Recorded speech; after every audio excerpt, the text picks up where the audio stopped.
كابتن سيد عبد الحفيظ 40 بطولة مع النادي الأهلي، 26 بطولة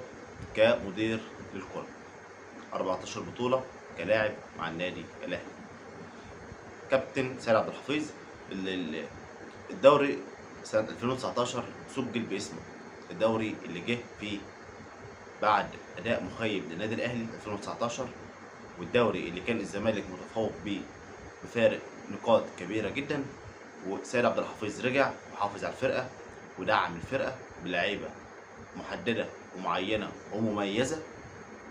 وقدر من خلالها يحسم بطولة الدوري العام سنة 2019. ساعتها احنا كلنا كأهلاوية سمينا الدوري 2019 بدوري كابتن سيد عبد الحفيظ. نقدر نقول لك شكرا جزيلا لك على المجهود اللي انت بذلته،